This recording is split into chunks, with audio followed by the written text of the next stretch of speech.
बिस्मिल्लाहिर्रहमानिर्रहीम, अस्सलाम वालेकुम। अच्छा, आज का जो हमारा टॉपिक है वो है डेफेमेशन ऑर्डिनेंस सन 2002 के तहत। अब ये डेफेमेशन क्या है, इसको समझने के लिए हम डेफिनेशन पे जाते हैं। तो ये दो तरह से हो सकती है। डेफेमेशन को उर्दू में हत्क इज़्ज़त भी कहते हैं, यानी आम लफ्ज़ों में कह लो तो किसी की इज़्ज़त को उछालना, किसी को दागदार करना, किसी के दामन को दागदार करना, इल्ज़ामात लगाना झूठे, ठीक है। और इसके हवाले से कई लॉज पड़े हुए हैं कि इनके ख़िलाफ़ क्या क्या रेमेडीज़, अगर किसी के ख़िलाफ़ झूठा इल्ज़ाम या हद के इज़्ज़त हुआ है या किसी ने किया तो क्या क्या रेमेडी अवेलेबल है।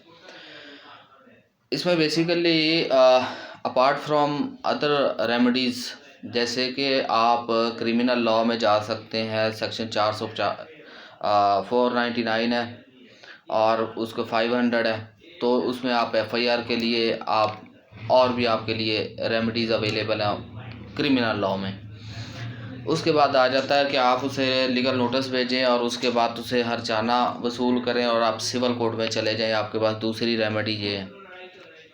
लेकिन इस हवाले से एक लॉ, प्रॉपर लॉ एक मौजूद है जो कि सेपरेट है। ये वो लॉ जो अवेलेबल है वो ये नहीं कहता कि आप दूसरी रेमेडीज़ को अवेल नहीं कर सकते, नहीं वो उस रेमेडीज़ की तरफ जा सकते, आप जा सकते हैं।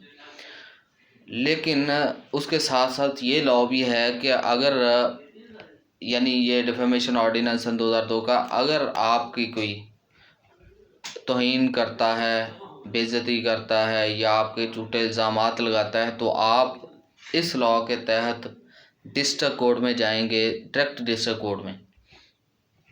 और इसका एक ये समरी ट्रायल होता है और इसकी दो सूरतें हो सकती हैं। फ़र्ज़ करें कि किसी ने वर्बली कह दिया है, और वर्बली अगर कह दिया है यानी ज़बानी किसी ने आपकी तौहीन या कह लें कि बुरे अल्फाजात जो भी कह लें कर दिया आपके साथ, तो आपके पास रेमेडी है कि आप इस ऑर्डिनेंस के तहत डिस्ट्रिक्ट कोर्ट में कंप्लेन फाइल कर सकें। अच्छा, उसके बाद आ जाता है दूसरी पब्लिकेशन के थ्रू, यानी किसी ने आप किसी प्रिंट मीडिया के तहत पेपर या पम्फलेट या न्यूज़पेपर पे दे दिया है। और जो पहले जो है जो लेबल ऑन सिलेंडर है, सिलेंडर में तो अटर वर्ड हो सकते हैं, वो टीवी पे भी बोले जा सकते हैं, वो वीडियो पे भी बोले जा सकते हैं, वो पब्लिक में भी बोले जा सकते हैं, तो उस पर भी आप जा सकते हैं। और दूसरी इसकी जो होती है वो होती है पब्लिकेशन चाहे वो हो न्यूज़पेपर में सिंपल प्रिंटिंग में पेपर्स पे छपा के चस्पानगी हो जाए या फिक्सेशन कहीं कर दी जाए, यानी ऐसी चीज़ जिससे किसी की इज्जत को उछाला जाए, चाहे वो ज़बानी हो चाहे वो रिटर्न में हो, तो ये लाइबल है इस ऑर्डिनेंस के तहत। ऑर्डिनेंस जो 2002 का डेफिमेशन है ऑर्डिनेंस है। अच्छा, अब इसमें आ जाता है कि बेसिकली ये वो रेमेडी है जिसको दूसरी दोनों रेमेडीज़, एक सिविल की और दूसरी क्रिमिनल की, यानी सेक्शन 499 और 500 और PPC का, और उसके बाद डैमेजेस का जो आप सिविल कोर्ट्स में करते हैं, इसके पैरेलल यूज़ किया गया है। और ये केस डायरेक्ट जाता है डिस्ट्रिक्ट कोर्ट में और कंप्लेन फाइल होती है। FIR वगैरह नहीं है, डायरेक्ट आप कंप्लेन फाइल करें, आप अपने सबूत लगाएं और सारा कुछ दें, तो उस पर लॉ के पास जो डिस्ट्रिक्ट कोर्ट में डिस्ट्रिक्ट जज के पास इसके पास अथॉरिटीज़ हैं कि ये किसी भी तरह, इसमें क्रिमिनल लॉ भी अप्लाई होता है, सिविल लॉ भी अप्लाई होता है, यानी CRPC, CPC, QSO। उसके बाद आ जाता है आपका बाकी जो है जो चाहिए किसी भी डिस्ट्रिक्ट जज के लिए, चाहे अटेंडेंस के लिए, चाहे उसकी कंपल्जन के लिए, चाहे ये होता है summary trial. Basically summary trial हम ये कहते हैं कि इसमें कोई लंबा चौड़ा प्रोसेस नहीं होता, ठीक है, जैसे आम केसेस में होता है, क्रिमिनल में चलान ये वो, सिविल में नोटिस ये वो, इसमें लंबा प्रोसेस नहीं होता। समरी प्रोसीडिंग होती है, नोटिस होते हैं, अगर वो नहीं आता तो जवाब अगर सेटिस्फैक्ट्री नहीं तो ऑन द स्पॉट फैसला हो जाता है।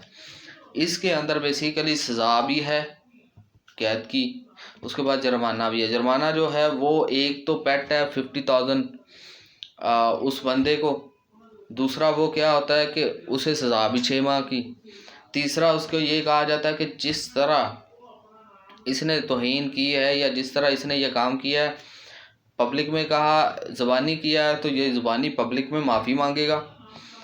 अगर इसने पब्लिकेशन के थ्रू दिया है तो सेम इसी तरह पब्लिकेशन में माफ़ी मांगेगा। ये चीज़ें होगी। इसके अलावा जो मेन इम्पॉर्टेंट चीज़ आती है वो ये है कि उस बंदे के पास अगर उसने कोई एक्स्ट्रा डैमेजेस मांगे हुए हैं इस सिलेंडर और लेबल के तहत, अगर उसके कोई हद के इज़्ज़त, बेइज्जती, इंसल्ट और जो उसकी जो कह लें कि तौहीन हुई है, इसमें उसके अगर कुछ स्पेशल डैमेजेस भी हो गए हैं।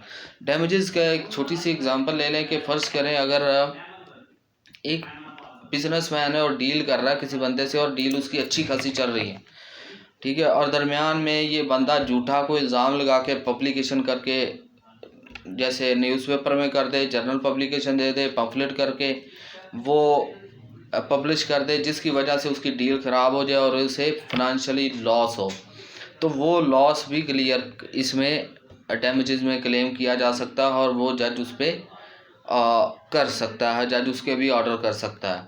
ठीक है, अब ये ज़रूरी नहीं कि आप सिर्फ एक ही रेमेडी लें, लेकिन हमारा ये होता है कि अगर आप इस साइड पे आए हैं, अगर आपके साथ ऐसा कुछ हुआ है तो आप इस रेमेडी को अवेल करें और जल्दी आपका फ़ैसला भी होगा और जल्दी आपको कंपनसेशन भी मिलेगी और जल्दी आपको इंसाफ भी मिलेगा। हाँ, दूसरी रेमेडीज़ अवेलेबल हैं, वो क्रिमिनल लॉ में चले जाएं, सेक्शन 500 में, वो भी ठीक है, अवेलेबल है। आप सिविल कोर्ट में जाना चाहते हैं आप वो भी जा सकते हैं, आपको किसी ने मना नहीं किया। लेकिन ये लॉ स्पेशली बना ही इसीलिए था, ये जो पब्लिकेशन के हवाले से और बेइज्जती के हवाले से और जो भी हद तक इज़्ज़त का है, तो यही हमारा मोस्टली यही मशवरा होता है कि भाई आप उस उधर जाने की बजाय, क्योंकि वो एक लॉन्ग स्टैंडिंग प्रोसेस है, जब सिविल कोर्ट में जाएंगे तो तलबियों में ही 6 माह साल निकल जाता होता है। क्रिमिनल में जाएंगे तो इन्वेस्टिगेशन ये वो चलान आते आते 1.5 साल 2 साल ले जाना है, इतनी देर में इसका फ़ैसला भी आ जाना है, इतनी देर में इसने इम्प्लीमेंट भी हो जाना है, इतनी देर में आपका जो है ग्रीवेंस भी आपकी रिड्रेस हो जानी है। तो ये आपके पास ऑर्डिनेंस पड़ा हुआ है और मशवरा यही होता है कि आप इसी को चूज़ करें बनिस्बत उधर के। वो भी बेसिकली पड़े हुए हैं, वो यूज़ तो किए जा सकते हैं, हर बंदे की अपनी अपनी चॉइस है कि वो कैसे लेके चलना चाहता है। तो ये आज की गुजारिशात हैं। इंशाल्लाह अगले वीडियो में हम किसी और एक्ट के साथ, किसी और रेमेडी के साथ इंशाल्लाह हाज़िर होंगे। तब तक के लिए अल्लाह हाफ़िज़।